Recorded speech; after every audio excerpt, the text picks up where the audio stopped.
Capítulo 1. Vento do céu. Leitura no livro de Levítico, capítulo 10, versículo 3, está escrito: Mostrarei a minha santidade naqueles que se cheguem a mim, e serei glorificado diante de todo o povo. Havia-se passado somente 10 dias do novo ano de 1997.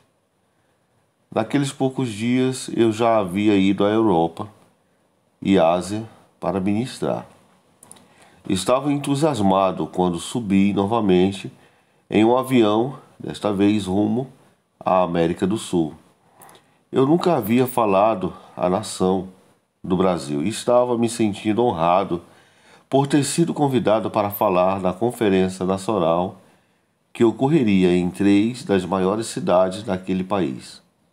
Depois de voar a noite inteira, fui recebido no aeroporto por alguns líderes famintos e cheios de expectativa. Eles estavam aguardando ansiosamente aquelas reuniões e o entusiasmo deles me revitalizou.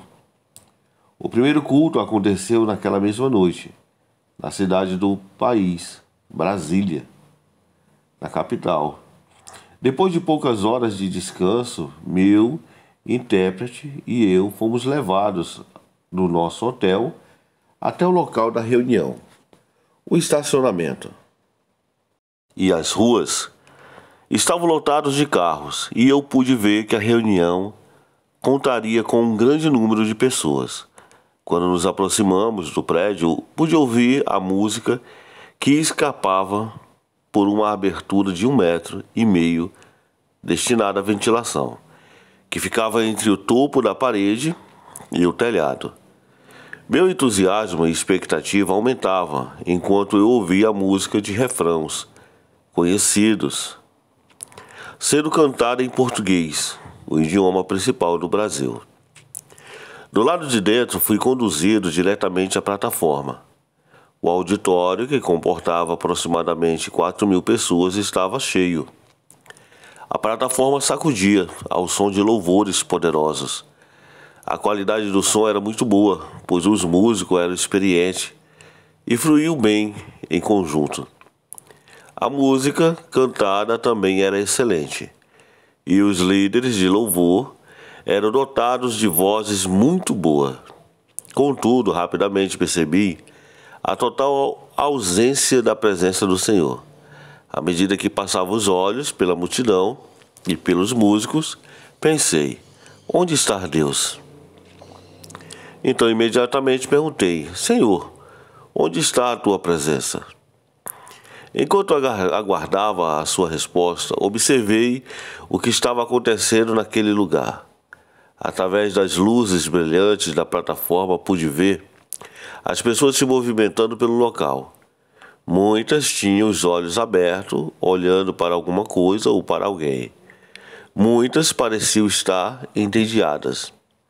Estavam com as mãos no bolso ou tinham os braços pendurados pesadamente ao longo do corpo. Tudo na postura corporal e na fisionomia delas dava a impressão de uma multidão casual, aguardando pacientemente o início de um show. Alguns conversavam, outros percorriam os corredores laterais, perambulando dentro e fora do auditório. Entristeci-me. Aquela não era uma campanha evangelística, mas uma conferência para crente.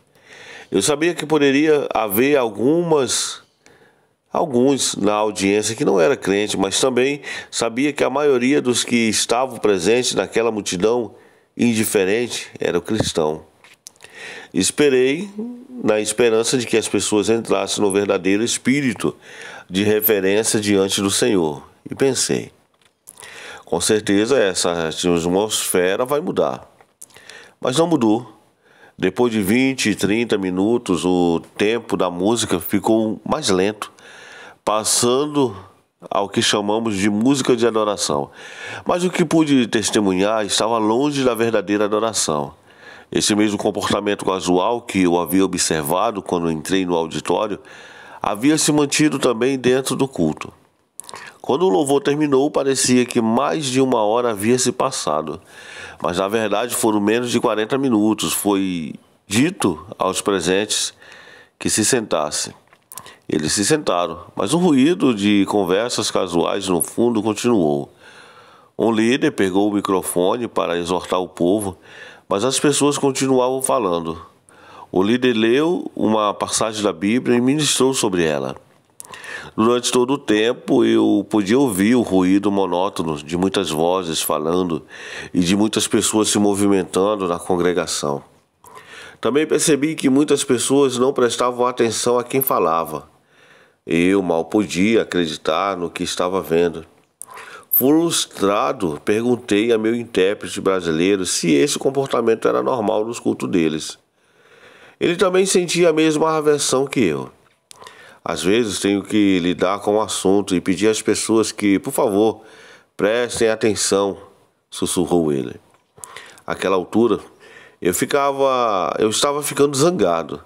Já estivera em outras reuniões, as pessoas se comportavam assim, mas nunca a tal ponto. Em cada uma daquelas reuniões havia encontrado uma atmosfera espiritual semelhante. Peso, ausência da presença de Deus. Eu sabia agora que a minha pergunta, Senhor, onde está a tua presença? Havia sido respondida. A sua presença certamente não estava ali. Então o Espírito de Deus falou comigo e disse: quero que você confronte isto diretamente. Quando finalmente fui apresentado, o murmúrio havia diminuído, mas ainda estava presente. Subi ao púlpito e permaneci ali olhando para a multidão. Eu estava decidido a não dizer nada até que tivesse a atenção deles. Senti uma indignação da parte de Deus ardendo dentro do meu peito. Depois de 1 minuto, todos ficaram em silêncio, percebendo que nada estava acontecendo na plataforma. Não me apresentei, nem cumprimentei a multidão. Em vez disso, comecei com essa pergunta. Vocês gostariam se, enquanto falasse com alguém, essa pessoa ignorasse vocês durante todo o tempo ou continuasse a conversar com a pessoa ao lado dela? Ou se os olhos dela percorressem todos os lugares demonstrando desinteresse e desrespeito? Fiz uma pergunta e depois respondi a minha própria pergunta. Vocês não gostariam, não é? Fui mais a fundo. E se todas as vezes que você tocasse a campainha para visitar a casa de um vizinho, fosse recepcionado com uma atitude descuidada e com um suspiro monótono? Ah, e você, de novo, entre. Fiz uma pausa e depois acrescentei. Vocês não os visitariam mais, não é mesmo? Então eu disse com firmeza: vocês acham que o Rei dos Reis, Senhor dos Senhores, vai se manifestar em um lugar onde ele não recebe a devida honra e reverência? Vocês acham que o Mestre de toda a criação vai falar quando a sua palavra não é respeitada o bastante para ser ouvida com atenção? Vocês estão enganados se pensam assim. Continuei. Essa noite, quando eu entrei nesse prédio, não senti a presença de Deus em momento algum. Nem no louvor, nem na adoração, nem na exortação e nem durante a oferta. Há um motivo. O Senhor nunca se manifesta onde ele não é reverenciado. O presidente da sua nação receberia grandes honras nessa plataforma essa noite, simplesmente por respeito ao seu cargo. E se eu ficasse aqui com um dos seus jogadores de futebol favorito, muitos de vocês estariam sentados na pontinha da cadeira. Vocês estariam ouvindo com expectativa cada palavra que ele dissesse. No entanto, quando a palavra de Deus foi lida há alguns instantes, vocês mal ouviram, porque lhe deram pouca atenção. Comecei a ler o que Deus requer daqueles que se aproximam dele.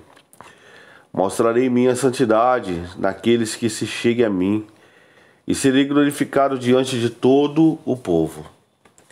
Durante a 1h30 que se seguia, preguei a mensagem que Deus havia feito arder em meu coração. As palavras saíam com ousadia e autoridade, e eu não temi o que as pessoas pensariam ou como elas reagiriam. Se eles me expulsassem desta nação amanhã, não me importa. Prefiro obedecer a Deus, disse a mim mesmo. E eu estava falando sério. Você podia ouvir um alfinete cair nos momentos silenciosos entre cada uma dessas minhas afirmações.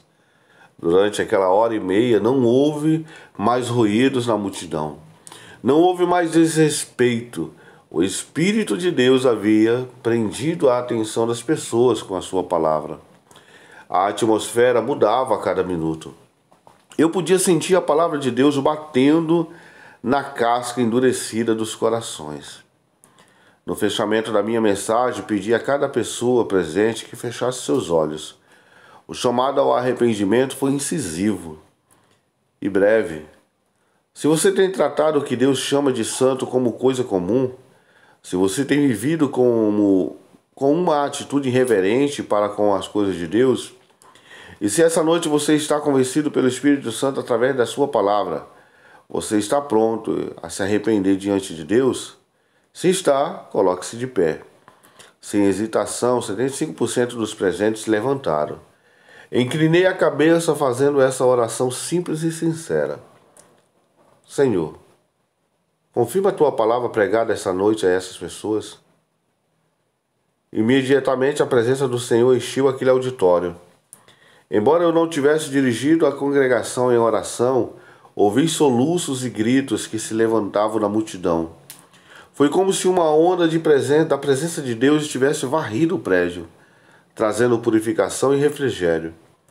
Não havia espaço para que todos os presentes se aproximassem do altar, então fiz uma oração de arrependimento, que podia ser feita de onde eles estavam. Observei as pessoas enxugando suas lágrimas. A sua maravilhosa presença continuava entre nós.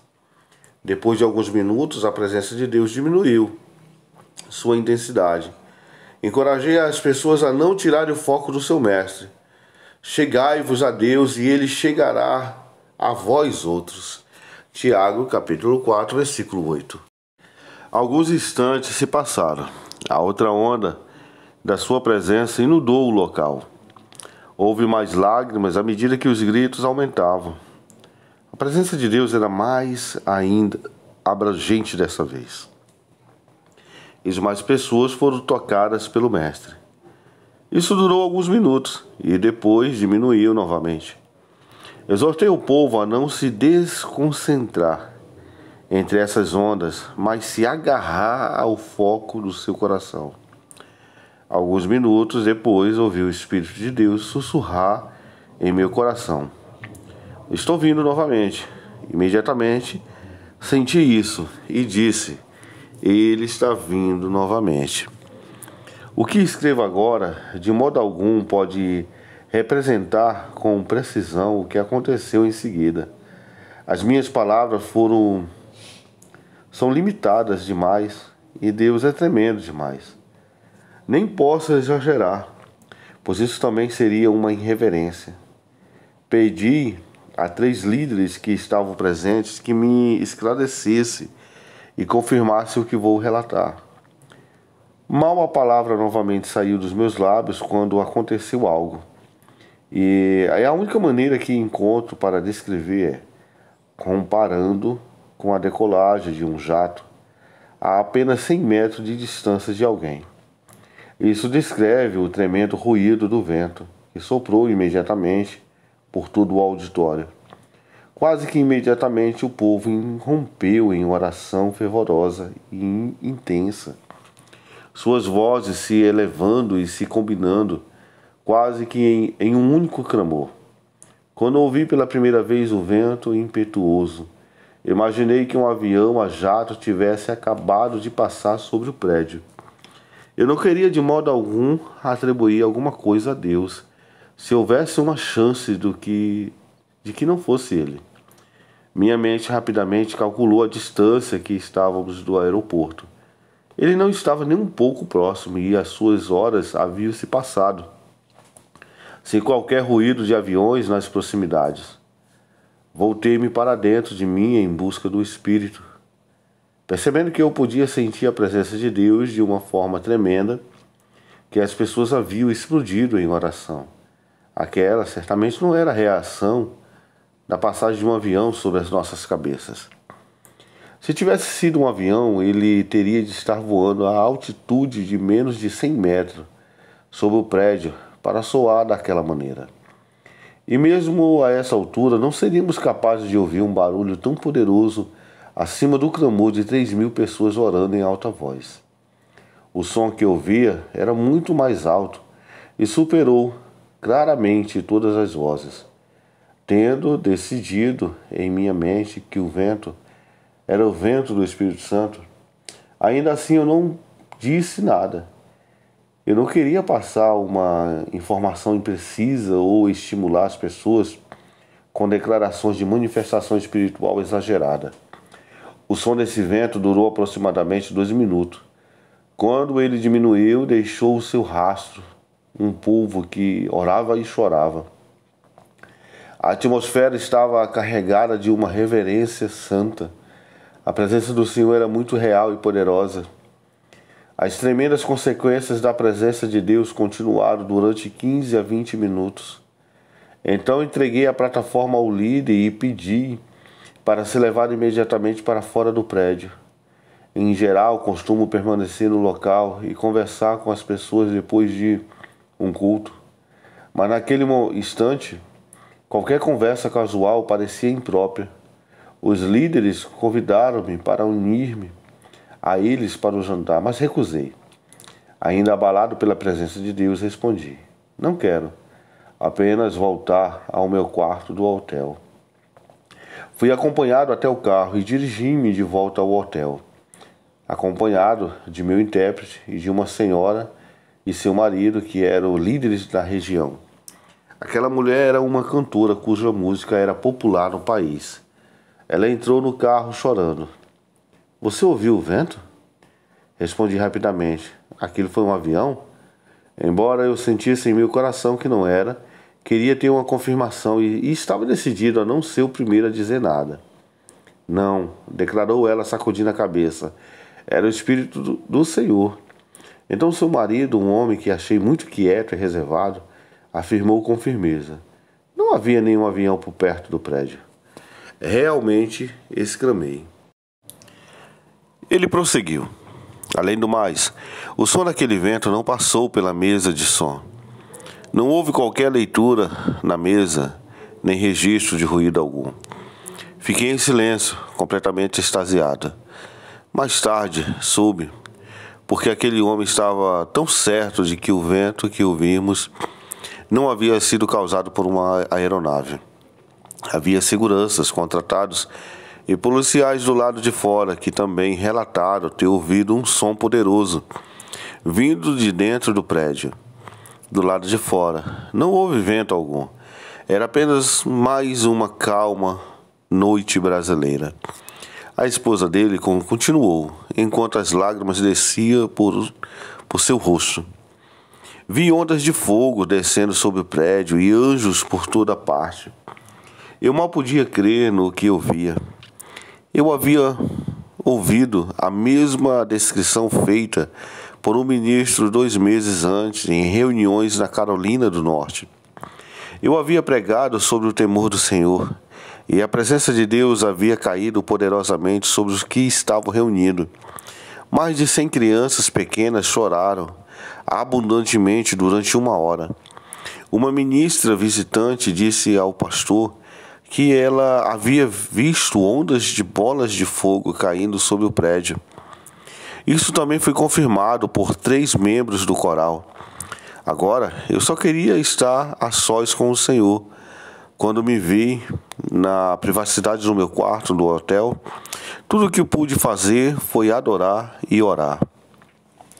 Estava programado para ministrar em mais um culto antes de partir para o Rio de Janeiro. Dessa vez, quando entrei no auditório, a atmosfera era totalmente diferente. Eu podia sentir o respeito pelo Senhor restaurado. Dessa vez a música não era simplesmente boa, mas cheia da presença de Deus. Ela era maravilhosa, ungida, e a presença do Senhor era doce. Davi disse: Me prostrarei diante do teu santo templo, no teu temor. Toda verdadeira adoração está presa em uma reverência pela presença de Deus, pois Deus disse: reverenciareis o meu santuário, eu sou o Senhor. Levítico, capítulo 19, versículo 30. Nesse segundo culto, muitas pessoas receberam libertação e cura. Muitos que estavam presos pela amargura e que haviam abrigado ofensa foram libertos. Quando o Senhor é reverenciado, a sua presença se manifesta. E onde a sua presença se manifesta, as necessidades são atendidas. Agora nós podemos entender a urgência de Davi. Salmos, capítulo 34, versículo 9. Temei o Senhor, vós, os seus santos, pois nada falta aos que o temem. Essa é a mensagem que você tem nas mãos hoje, o temor do Senhor. Com a ajuda do Espírito Santo, buscaremos nessas páginas não apenas o significado do temor do Senhor, mas também o que é andar nos tesouros da sua verdade. Aprenderemos sobre o julgamento que vem quando há falta do santo temor, assim como sobre os gloriosos benefícios que encontramos quando tememos a Deus.